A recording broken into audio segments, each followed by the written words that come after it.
Welcome to Chapter 9 of Sports Business Management. We are talking about focusing on customer service. In all honesty, in every business, this is one of those things that you really shouldn't actually have to have training on. You shouldn't have to have endless meetings about or discuss. But it's one of the things that people just don't do well, and it amazes me. You would think it would just amaze anybody that customer service is probably at the heart of what makes businesses good. If you have good customer service, the customers are happy, right? I mean, even sometimes, even if your products aren't the greatest, people will be like, yeah, but they treat me well. And I mean, it's the X factor in any business, right? And yet there's so many businesses that fail at this. It just blows my mind, right? So in the fitness business, again, it's one of those things, and I've been to some gyms where there's not very good customer service, but you're like, the price is right to get all the equipment I need. I'll go in, get it, get in, get out, get my workout. So, we will tolerate bad customer service even, but there are some businesses that are so poor at this that even with the outstanding product, their customer service is bad enough nobody wants to deal with them, right? And it's infuriating. Okay. And so understand, trying to meet the needs of your of your clients, your patients, whatever type of business you have, if it's more medical or not, and you have patients versus clients, is good customer service. Helping them out in any manner that you possibly can to fix whatever issue they have going on at your business. And I mean, that can make or break a business sometimes, right? So these are some of the things to just understand, that people will be loyal to you when you treat them well. I mean, if you exceed their expectations, they will be loyal to you. Even if your prices may have to go up, as long as if it stays within their budget, even if you're more expensive and they're looking at you versus a competitor and they're like, man, I don't know those people. They're a little bit cheaper, and it seems like they got the same type of fitness gym or whatever else, or they're a lot cheaper, but man, this place treats us well. They're going to stay with you, as long as you don't price yourself out of their pocketbook. They're going to stay with you, right? And that's the difference that customer service can make. And so it really is something that you do have to focus on, and unfortunately it shouldn't be something that you have to focus on. It just should come natural, right? You want to take care of your clients. I'm going to say this again, one person has a bad customer experience, a customer service experience with you.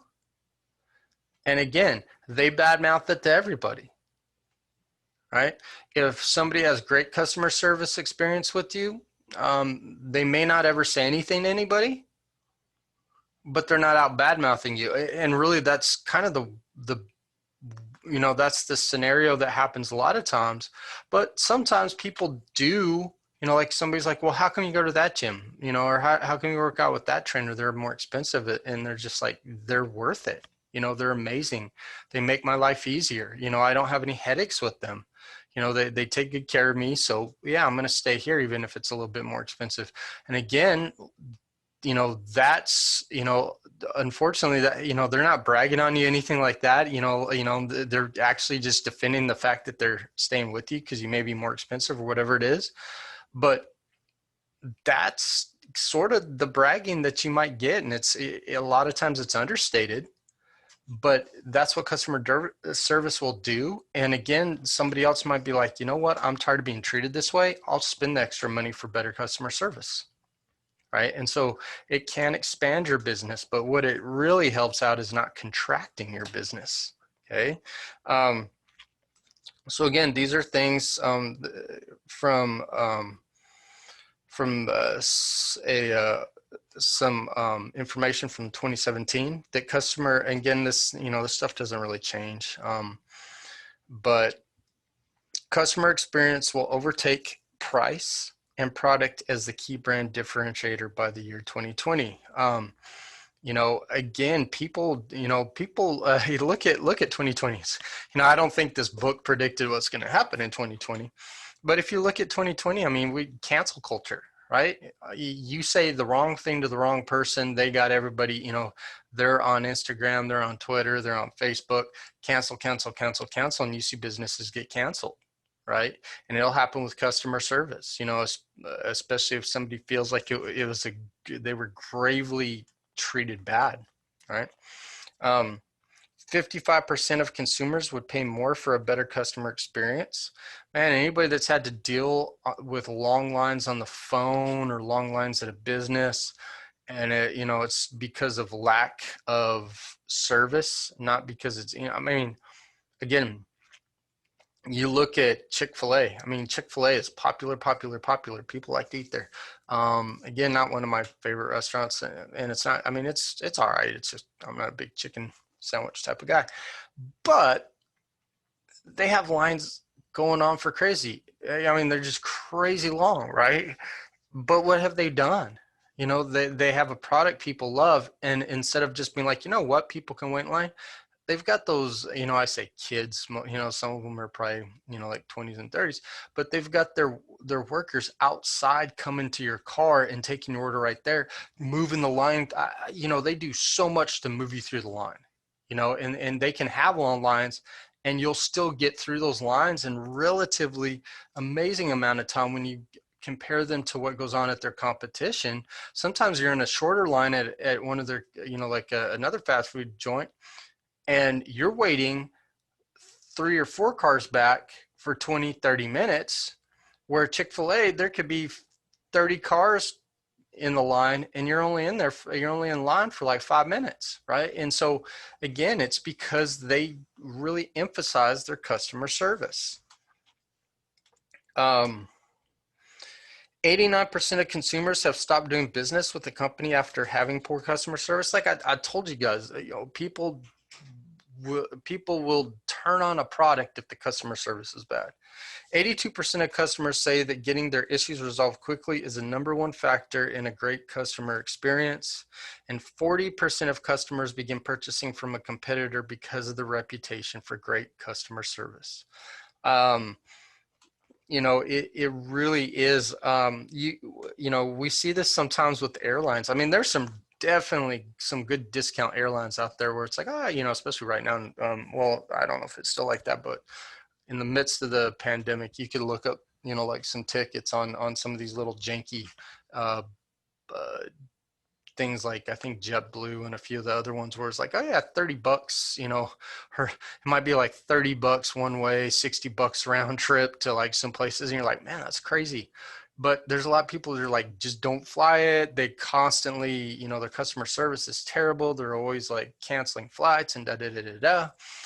And it, like somebody like me, I'm like, man, I don't like dealing with that. So I'm always hesitant to go with one of those really discounted airlines, just because of the hesitation, where I'm like, the airlines with great customer service, even like, and again, this is airline industry in general, just has a low expectation for customer service, and the ones that have actually really good customer service, they're still going to fail on you, and again, I understand a lot of it's not really within their realm, when it comes to like flights getting delayed and stuff going on at the airports and all that.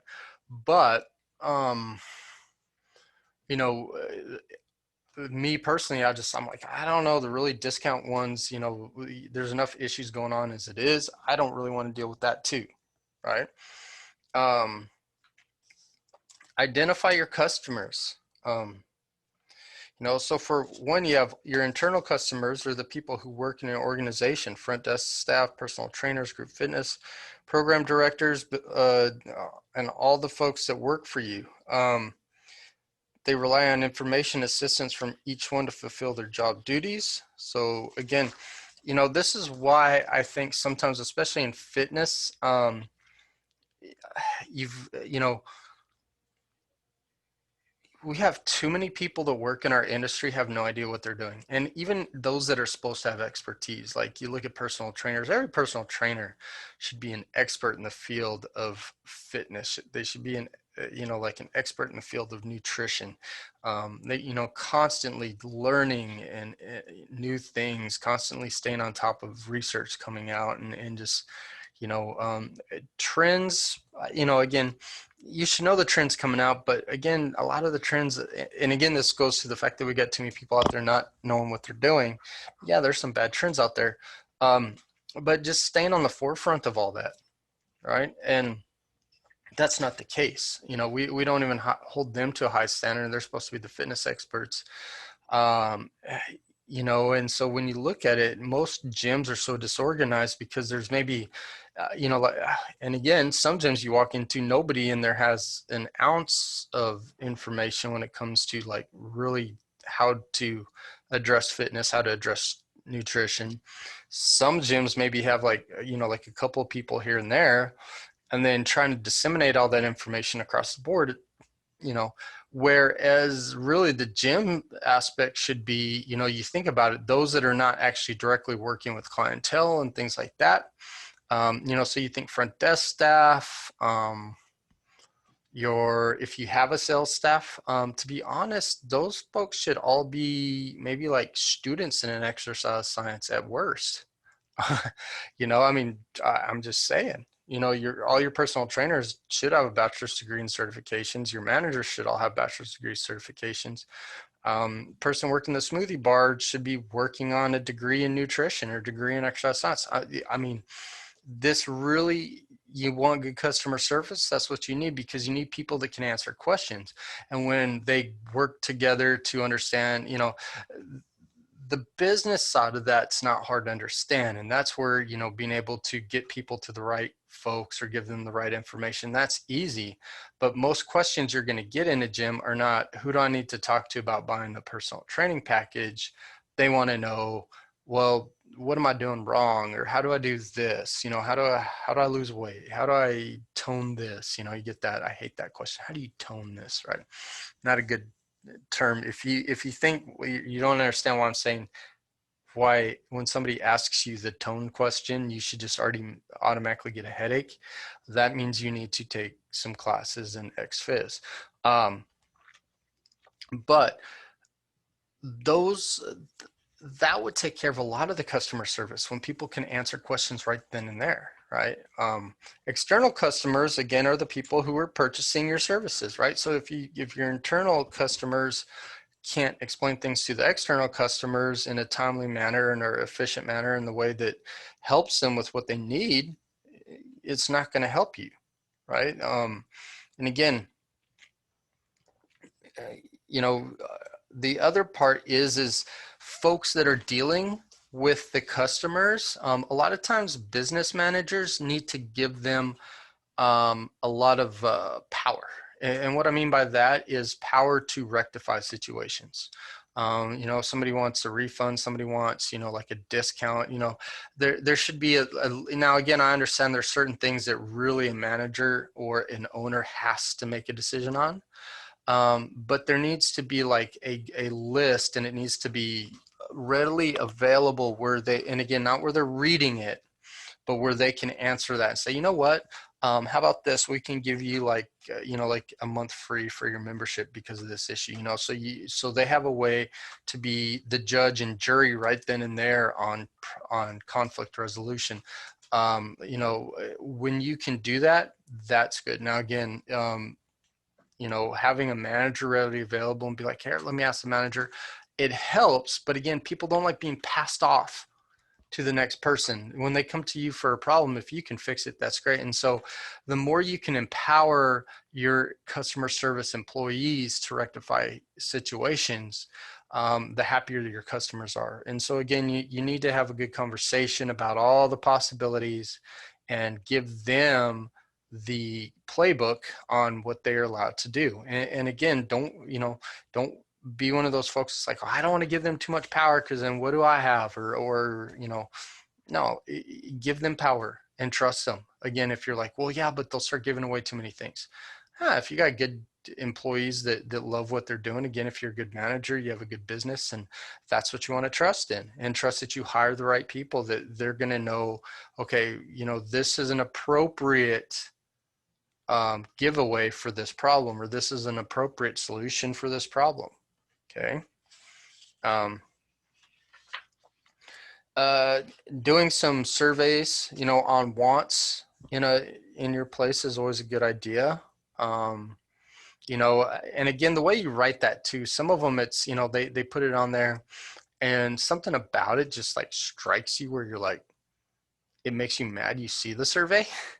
And so then you start listing some ridiculous things. I think sometimes having a little thing like, hey, we're so glad that you're a client here or a member here at our gym, and we appreciate you and appreciate your business, and we're always wanting to make this place better for you. Please let us know if there's any equipment that you think we should purchase, or if there's any services that you would like to see us be able to try to do. If it's something that we have enough people that share that common interest in, we'll take these surveys and definitely take them in consideration and see what changes or amendments that we can make to things to make this place a better facility or give you a better experience. We value your opinion, something along those lines. Sometimes when you just have it as a blank slate and it's like, hey, tell us what you want. Yeah, some people just get stupid on those things. So again, make sure you have those in a way that it's like, hey, we love you guys. Thank you for being here. What can we do for you? Okay. Again, customers want to feel welcome. Even if they don't want to talk to you, they want to feel welcome. So the fact that you acknowledge them coming in. So I'm one of those guys that'll come in with my headphones, try to keep my eyes down and not make much contact with somebody when I'm coming in and out of a gym, just because I don't really want to talk. I still appreciate the fact that when I'm walking in, like the front desk staff that I see all the time, like they'll just, like, even if they know, like, hey, I got my headphones on, I'm not going to talk to them. They, give me a wave, a smile, like, hey, I'll give them a wave and give them a smile back, swipe my card and go in. Okay. But everybody besides people like me that are just jerks and don't want to talk to y'all, they want, there's a lot of folks that come in, they want the interaction. And again, you never know. Some people don't really have a lot of human interaction. And so this is their one time to sit there and be able to have some good human interaction, and you fill that void for them. And, always, bring your best to the front desk, whoever's swiping cards or, the folks greeting people coming in. Clean environment. Again, this is part of good customer service, is having a clean environment. Now, again, cleaning staff, usually you'll have a cleaning staff that comes in during off time, right? But this is why it's important for your staff to understand that that's part of their job. And it doesn't matter, it's everybody, managers on down, like you notice something's dirty or there's anything visible, really. And that's what you want to take care of is visibility. And again, especially in the weight room and cardio rooms, the staff that are in there, if they're not engaged with customers, and they need to constantly be picking up the rooms, using cleaning, walking around with cleaning stuff, keeping stuff clean. People appreciate that. Even if they really weren't cleaning anything, but it just looks like they are, people appreciate that. I'm not saying like fake it, but it really does. People will be like, oh man, this, at least we know that stuff is being wiped down and cleaned, and they do appreciate that. People want efficient service. Nobody likes waiting on hold. Nobody likes waiting in line. I was actually I was on hold with Disney. And I hate saying this because I love Disney. And actually, when you talk to the people in there, they're super helpful and friendly. I get right now they're doing a lot of their stuff online and on the phone. Now, one of those, most of the time when I do stuff, I do it online, but it was one of those issues that I couldn't fix online. So I had to call them. And, the first guy I talked to told me, he's like, man, I'm so sorry. He's like, yeah, you're going to be on hold a while. We're like kind of overwhelmed with everything going on with coronavirus and people trying to reschedule plans and book new plans. He said, it's just a mess. So just please bear with us. Really nice guy. I understood what I was getting into. So I was on hold for like 3 hours, and he just told me, he said, you're going to be on there for hours. So, again, it was, he warned me. And so I just kept my phone on. I went and did a bunch of stuff with my phone on and just kind of kept it near. And, as soon as I heard a break from the background Disney music and heard a voice. I was like, oh, okay. You know, and again, the person that helped resolve my issue, super nice. You know, it was a long wait, but I'm going to tell you, I'm always going to say they have very good customer service there, because I get they don't have enough folks for the volume of things that are going on. And I'm sure they're trying to hire folks for the volume of things going on. Um, but the people that were there did an excellent job. So I'm going to give it to them. All right. And, you know, even though I was on hold for, well, that's excessive. You know, 3 hours I think is excessive. I'd still give them an A rating for just how I was treated on the front end and on the back end. And it's better than sometimes where I've been on hold for 10 minutes with some companies and I was treated like garbage. And I'm like, why? You know, um, I'd rather deal with that again for 3 hours. Customers appreciate solutions to problems. They don't, nobody likes to be told no. You know, it doesn't matter if you're 2 years old or, you know, you're 52 years old. Nobody likes to be told no. Right. And, or I can't help you. I can't fix that for you. I can't, you know, we want solutions. And so solving people's problems is important, right? You know, solve their problems.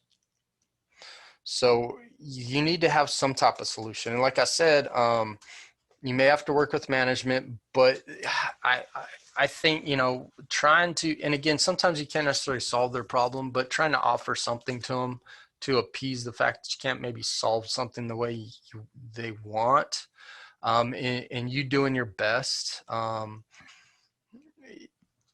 mean, it can be appreciated. Now, there are some customers that are just like, never, you're not going to make them happy. And that's going to happen. Just recognize when you do it. And with a smile on your face and as nice as you can, you're just going to have to, you know, say, hey, you know, this is what we can offer. This is what I can do for you.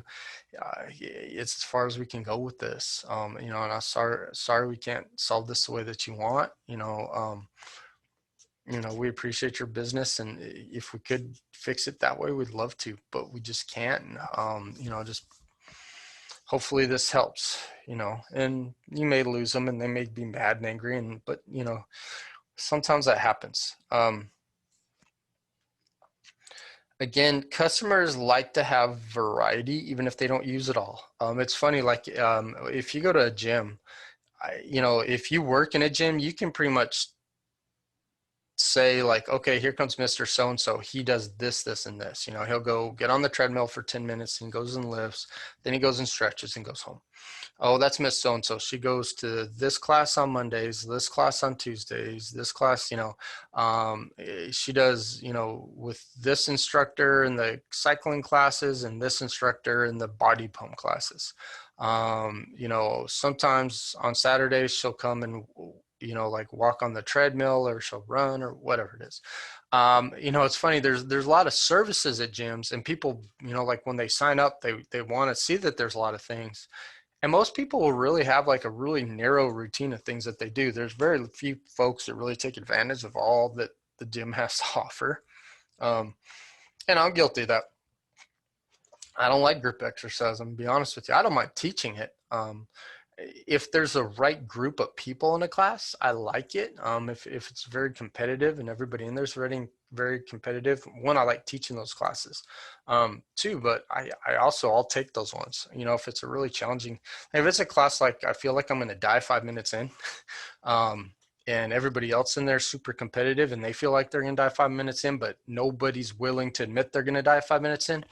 I like those. I don't know why. You get, and if you know, got good music going, instructors, you know, fun to be around, you got me. But typically 90% of the time, I hate going to Group X. I'd rather just go my own thing. You know, and that is what it is. Customers expect knowledgeable, friendly, and helpful staff. The problem is most gyms do not have knowledgeable staff. Friendly, maybe. Helpful, not probable, because they're not knowledgeable. You can't be helpful unless you have both knowledge and friendly, right? And that's the biggest issue, I think, is the lack of knowledge. So how do we train staff? I would take it a step further. Before training staff, hire good staff. Hire, again, hire, like I said, Hire people that are either bachelor's degree or higher, or hire people working on their bachelor's degree in exercise science and nutrition in those fields. Stay away from everything else. You don't need that. It's not helpful. Um, Again, it's good experience for those that are in school. If this is the even if they don't go into working for gyms and stuff, it's still good on the resume. It still gives them a taste of the things that they need to understand. So first, relationship skills. You want people that immediately greet all members and guests, right? And appropriately. Right. Some people are a little bit too obnoxious. Some people are a little bit too like emo, like they're all, hey, how's it going there, Bob? And you got some other folks that are like a squirrel on crack, where you're like, whoa, calm down there, Susie. Appropriate level of happiness and gratefulness, right? Has an onstage mentality and gives full attention and energy to the members, right? You want it's one of those things where it's like sort of like when you're on a date, you want the full attention of the person on your day. Again, I always compare business and dating, and it really is, right? You want them to not be on their phone, not like joking around with the person next to them in the booth next to them. You want them looking deep into your eyes and telling you how pretty you are, right? And it's customer service, like you are the customer, you're there, they're supposed to pay attention to you, right? Show interest in members by being warm, friendly, willing to help all the time. Again, it's, if you have repeat customers, it's good to start to kind of get to know them too. Like, oh, hey, how's little Bobby and Susie doing in school? How's everything's online. How's that going? Stuff like that. You initiate the interaction with and between members, right? So if you feel like, and again, it's good to kind of like hook people up with each other in the gyms, not in a dating way. I wouldn't get in the middle of that from a business standpoint by any means, but if you have somebody walking in and they're like, yeah, I'm thinking about trying the spin class today, and say Sharon walks by, and Sharon's like constantly in the spin class, and be like, oh, hey, Sharon, do you mind if I introduce you to Debbie over here? She's interested in doing the spin class with Lisa, and you take that class. I'm sure you're probably going here in a little bit. Tell her what you think about it. Why do you like going to it? And so you introduce them, and again, it gives them, sometimes you have some folks that sometimes just don't feel like they belong because they don't know anybody outside of the people that are working there. It gives them a little bit of that, gives them this person an opportunity to talk about why they love that class, and again, people, when they love things, they like to talk about it, and you're actually letting her do all the selling. And again, she's in the class, she'll, if she's always going, she gets to talk about herself and what she likes and about the class that she likes, and she does a little selling for you. It's a win-win. Again, get to know your members personally, about asking about their family, job, hobbies, so on. I said that earlier. Introduce members to other staff. Again, it's good to introduce them. Like when you get new staff, introduce them to them. And again, like people feel important when you're like, oh yeah, this is Bob. Bob is an accountant over at, Goldstein and, Lofberger or something. Yeah, he's been coming like 5 years. Bob actually, it's a really cool story. He's lost over 80 pounds since being here. Yeah, he's really into all this stuff. Yeah, he's one of our gold customers. We like to brag on, what Bob's accomplished here and things like that. And, he's got a wife and 2 kids. Where's your kids go? Oh yeah. Sarah here's who's a new employee. She's got kids. I think she lives. Do your kids go to the same school? Oh, okay. No, I was just checking her. You're like, oh yeah, see, that's cool. Introduce them to, introduce members to other members. Like I said, it just makes it more of a friend or family type environment, and people do like that. Even if you're going to be like the like I'm probably like the teenage kid that doesn't want to be around anybody. I still appreciate the people there. You're just kind of the quiet one that just wants to like be like, hey guys, I'm here, see you later. And again, invite members to participate in other programs. Again, don't be pushy or anything like that, but just tell them, say, hey, we got a new class. If y'all want to try it, it's going to start here in like 30 minutes. So, just want to let you guys know. And some people are like, man, I don't go do classes. Oh, that's cool. I just, just letting y'all know. And new teacher, they like to do this, or you, again, it's good. Sometimes the first day that a class is going, have the teacher up there early at the front desk and be like, hey, let me introduce you to Tracy. She's our bodybuilder, whatever, like whatever the name of the class, or cardio kickbox or whatever it is. She's got a class starting in 30 minutes. If you got any questions about the class or anything, and sometimes that's a good idea, because sometimes Tracy has this really cool personality, or Tracy might be really pretty or really nice or whatever it is that attracts people to her. Therefore, people are like, maybe I want to go check out Tracy's class, right? And you may catch some folks that don't normally go to class because there's something about Tracy that they're just like is attractive, whether, looks, personality, combination of both, or she's just knowledgeable or whatever it is. Right. And again, people are like, maybe I'll go check that out in 30 minutes. Right. So, those are good things to do.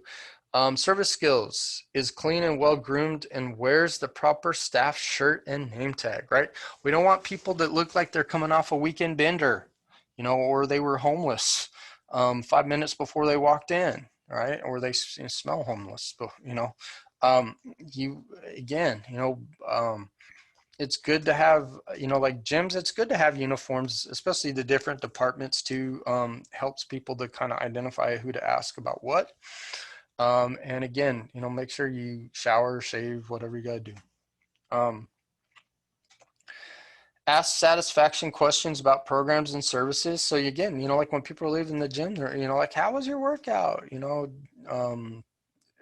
How's the equipment? I know we've had a couple machines down. Do we have enough things for what you're doing? Okay. Yeah, thanks. Or how was the class? Ask them, say, yeah, we're thinking, our boss has been talking about adding some new classes. Is there anything you guys kind of been interested in? Again, it's like doing an informal survey, and sometimes people will tell you a lot more when they talk, and you may find out some good stuff. Listen to suggestions and respond immediately, right? Don't be like, all right, well, we'll put that in the box, call you later, right? No, just, tell them, say, oh, okay. Well, that's a good question, or that's a good suggestion. I'm going to put that in to this, like maybe you have a thing that you put into the program, or, you can grab the, like the manager and say, hey, this person wants to talk to you about a piece of equipment that we might, maybe we'd want to have in the gym in the future, and again, your manager, as long as they got, again, check with them as long as they got time. And again, the manager, if they're just sitting in their office, they should want to come out and be like, oh, all right, yeah, tell me about that. Where'd you see it at? How does it, yeah, let me take a look, and again, it might not be a bad idea for them. We live in a town where it's like, we got our cell phones right there. You say, what's the name of this equipment? You look it up. You're like, oh, is this it? Okay, let's take a look at that. Oh, that's really cool. Well, yeah, we've got some budgeting. We got a budgeting thing coming up into the month. And I'll see what the best price we can get on this, and this is something we can roll with. Then we'll look at it. This seems like a good idea, or whatever. Address complaints and concerns immediately. Don't put them off, right? That suggestions and responses are less important than complaints and concerns in immediacy, but they both should be addressed immediately. Have thorough understanding of membership policies and rates. Again, when people ask questions, it's just good to be able to do that without having to look through a big booklet. Know how to access information in the member database. Anybody that's going to be working on the computer better know how to get on and find things. It's readily available and prepared for facility tours, and has attended customer service staff training. Again, it really should just customer service. It's all right there, they go through here for, like Smile, say hello, be friendly and welcome to everyone. Help build friendships. You know, it's they kind of go over what we just said, and they like, you know, almost like a cheesy kind of way that they would do in a seminar. Accountability. Always have checklists and things to make sure that people know what they're supposed to be doing, or they're accomplishing those things. You know, if stuff's being cleaned or being neglected, there's a checklist showing like this got cleaned, this did not, so on and so forth. Or this was taken care of, this was not. Because again, when you have shift work, not everything gets done the same way the same day, because some days you have a lot of customer service stuff going on, a lot of people asking questions, they're coming in for this, that, and the other. Other days the desk might be a little bit slower, so you get more of that stuff done. But when the next shift comes on, they need to know what was accomplished and what wasn't, right? So again, you can have instructional conference to, you know, send people to customer service. I don't think those are necessary. In all honesty, everyone I've been to, it's like, you know, like you go to a 1 day or 2 day or however long seminar on customer service, and it's a big like no duh, no duh, yeah, I get it. You know, I mean, this stuff should be, I mean, just being a normal human being, like this stuff should almost sort of be some common sense. Right? I mean, you honestly, if you're in a customer service training and you're writing things down and you're like, wow, this is brilliant. I mean, I don't know what your problem is. Um, They have instructional conferences to address deficiencies, develop alternatives. Again, when it comes to customer service, you shouldn't have that. You know, like I said, if you have those things, it's not a customer service issue. It's you know, it's the way you're running your business, hiring people and all that. That's a much deeper issue. Um, you know, and again, I could basically go into every gym right now and fix things really quick. Now, it may cost them a bit. People may not like what they hear. They may not want to try to get more professional staff in because, yeah, it can be more expensive or this, that, or the other. People like having their defined roles. And I'm not really big on like this person does just this person does. I mean, it's going to be like, look, no, I mean, there's going to be a lot of cross training. There's going to be a lot of folks kind of understanding what everybody else does, and everybody's going to be educated. I'm sorry, is what it is. So communicating with clients. Um, one, you know, always be willing to communicate. If you get a message, get back to people as soon as possible. Nobody likes to wait on stuff. Um, you know, if they text you, text them back. If they email you, email them back. If they call you, call them back. If they want to speak to you in person, set a time to speak to them in person. You know, you can always give them like, hey, if you want me to write you this or whatever else, but man, just be on it quick and friendly, and you know, just respond to them in the way they want to be responded to. Nonverbal communication. You know, I I use nonverbal communication all the time. To again, you know, I actually I was at a kid's birthday party this weekend. My wife says, you know, like the way that I am, she's like, you just come off like you don't want to be around anybody, and really, I didn't. You know, it's one of those things. There's like a lot of people in it. I don't like being around a lot of people, and so when I'm at things like that, I go off in my own little area. So I kind of went and stood in a spot where people wouldn't come bother me. I was watching my kids play and do things and swim. And then as soon as they were getting tired, you know, the little one comes and sits in my lap, and I go find a spot where I can sit away from everybody and just hold him. And I put off a persona of, yeah, I'm just here to take care of the kids, and I'm not here to converse with people. And I sat in a spot where I can also see the college football games on Saturday night.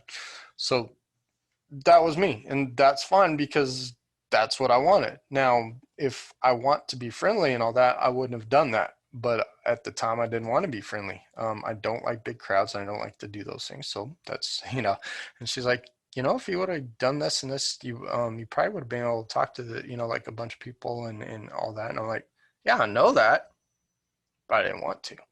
Right. And, and so that sometimes be aware your body language will put off something. And again, the thing is like, this is an example of this would be poor customer service, all the things I was doing, but I was aware of that because that wasn't my goal. Now, when I'm at school, or I'm working somewhere else, or I'm doing any of those things, I'm at a conference, different persona. I don't cross my arms. I don't find a corner. I don't go, I don't go like kind of find a way to isolate myself. I put myself in the middle of things, smile, be more open in the way I stand and talk and everything else. Attentive to people. It's a different environment with different goals, right? So yeah, if you ever see me at a party, I'm not the life of a party usually. I've got to be in a weird mood if I'm going to get up and joking around and just having fun with people. Not really my thing. I used to do it, getting off topic, I used to do a lot more when I think when I was single in college, because, I used it to kind of like meet, like get, people's attention, especially girls, like they're like, oh, hey, he's a fun guy, but yeah, it's not my natural disposition, but it's just me. All right, avoid distractions. So don't, it's like don't be on your phone, don't be looking at the computer while you're talking to somebody, don't be watching TV, those type of things, right? Don't be, looking around at other things, like pay attention to them, right? When they say something, paraphrase it back to make sure that that's what they said and that you understood it correctly. Because sometimes, like, what I'm saying is not what I meant. You're right. I've said that before. That's not what I'm saying. I meant this, right? And so that clears that up, right? So you paraphrase it, and if it's, they'll say, "Well, no, I meant this," and you're like, "Oh, okay, so you're wanting this." Yeah, yeah, yeah. All right, there. You're not helping them to do something they don't want. And again, ask questions. Don't ask stupid questions. There are stupid questions, but ask questions based on what they said. If you ask something they already said it, that's a little irritating. That means you weren't paying attention, right? Again, positive attitude. Okay, even if it's something like you're like, I don't know if I'm gonna be able to do this for them. Say, just say it in a positive way. Say, oh, well, we've never had somebody ask that. Let's see what we can do, right? That's kind of positive. I mean, and you really didn't say you could do anything. It's just you're kind of having like, let's see if we can fix this, right? Like, hey, it's more the way just having a positive inflection, right? And in that, I never said I could fix that, right? And then if you can't fix things, someone say, oh, yeah, that's an easy fix. We got that here. We got your back, right? Again, they want to do customer in this book. They want to talk about customer service from each standpoint of what people are doing. I'm going to kind of glaze over this, but we'll deal with the difficult customers first. Here's the thing. In your dealing with difficult customers, there is always a point at which you would be righteously fine punching somebody in the face, probably. There's always that one customer where you just like, man, I could blow up on this person. Everybody around me probably be like, that's right, he deserved it or she deserved it or whatever it is. But at a place of business, no, never, ever, ever. And so with grace and dignity and a smile on your face, you've got to ask them to just be like, like it gets to that point they're on the screen and you may be like, look, sir, ma'am, I'm so sorry, I can't help you. This, this isn't going to work out. Like, I can't fix that. I can't do that. And or they're screaming, cursing you out, threatening physical violence, or what, and if it gets to that point, say, sir, you're acting demeanor. I'm going to have to call security or police or something. I don't want to do that. I appreciate that. I get it. You're frustrated, you're mad, and I get it. And I can't help, we can't help you with that, right? That's beyond something that we can do. And again, you just got to stay calm and nice and relaxed. And as they escalate, don't add to the escalation. Let somebody else come in that's going to step. And again, if you're like the front desk staff, anytime somebody gets to a point where they're like really really difficult customer, um, and there's a point at which like you think you may have to have security or somebody come in, the manager should already been in there dealing with it by then. And really they're going to be the ones that need to say that and call and so on and so forth. And again, manager needs to come in. They need to be customer friendly while also, again, if you're doing your job right, they're going to have your back too and be like, Derek was really doing his best. I understand your problem. Everything that he said that we could do to resolve that to the best we can, that's really what we can do. If that's unacceptable, I'm so sorry, sir. I mean, we'd really like to fix this for you, but what you're asking is something that we're not able to do. All right. Again, reception desk and all that, I'm not going to talk about that. Point of sales. I mean, it's like everything I said applies to everybody. Telephone. So again, like when people walk in, you can have like certain things like, oh, hey, what's up? Bob, or, hey, how's it shaking? How's it, like you got all that. Phone, it's a good idea to have kind of a standardized, like everybody that answers the phone says the same friendly thing. And the only reason being is sometimes it's difficult for people to hear, especially when you do greetings on the phone. Sometimes they're kind of quick. You're like, thanks for calling Johnny's Gym. How can we help you? Sometimes it comes out, thanks for calling Johnny and Dana. How can we help you? But if there's like a certain ring to it, like or when people greet in different manners, sometimes, the first noises they hear, sometimes it takes people a second to pick up what's actually going on. And so just to give them confidence that they called the right number, if you always do the, hey, thanks for calling Johnny's Gym. This is Jason, can I help you? Thanks for calling Johnny's Gym. This is Jaylene, can I help you? Or Natalie, can I help you? If they've called before, they're used to that, right? And again, have a nice friendly ring to how you pick up the phone and do that. It's a good idea. So that's one of the things I will say with the telephone that might be a little bit different. If you got to put people on hold, again, sometimes if you're like, you're not going to get back to them within like a minute or two, you may just say, if you can place them on hold for like 15 to 30 seconds, it's less than a minute. You can just say, hey, I'm going to place you on a brief hold. That's fine. If it's going to be like a minute or several minutes, to be honest, the best thing to do is say, because whoever you're dealing with else, you got to put some on hold to answer. Just get their information. Say, hey, what's your name? Can I get your name and number really quick? Or if the number comes up right there, write it down and write a list of the folks. Because if you got a lot of folks calling in or whatever, make a list, and as soon as you get a chance or if somebody else gets a chance, you call them right back. It's a callback's always better than being placed on hold. Again, information for the reception desk. You're gonna have binders of things that they need to know. But again, the stuff that they're gonna deal with 90% of the time needs to become automatic in their head. Also having other staff from other departments constantly up there and stuff like that helps with the like how they pass a client off to this person to do these things. And it's just important to be trained on how to get people where they need to go and to the right person in a manner where it just feels like they just know, right? Again, facilities, when things look nice and taken care of and clean and brand new and all those, it helps, right? And that's part of customer service.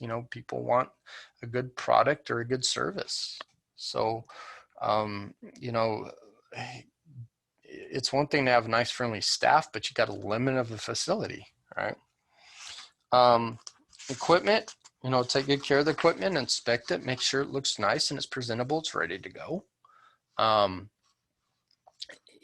Now, if you don't have a back shop to take broken equipment off the floor, and you got to leave stuff out there with signs on it saying, hey, you're waiting on a part to repair it or whatever, try not to do that if you can help it.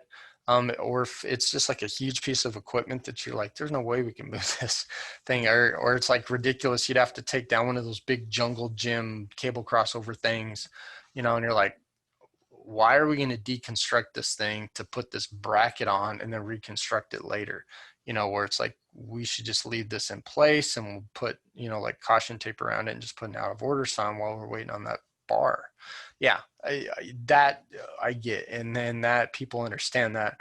But like if you have small pieces of equipment that you can take to the back and fix, you know, like you can put them on a little dolly or something, cart them back there, you should.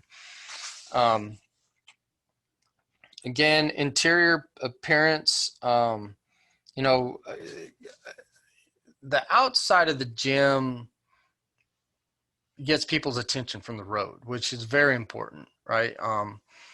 And again, it's, you know, it's like anything else. I mean, people are going to spend more time inside the gym once they're there. So, you know, where do you spend the most money? I don't really have a good answer for that. You know, the outside just needs to be visible more than anything. Just keep it cleaned up. Keep, you know, like if you have like yard space or anything like that, keep it mowed, keep weeds picked, and so on and so forth.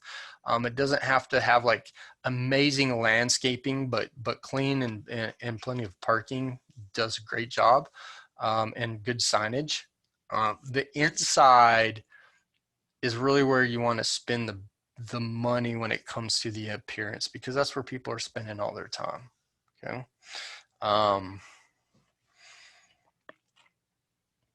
You know, they talk about making sure it's well lit. Sometimes go with kind of a darker look to them. You know, there's actually a lot of gyms that really go for like a darker appeal, and that's fine. I mean, if that's the vibe you have, you know, it's like a, you know, or you use a lot more natural light versus artificial light and things like that.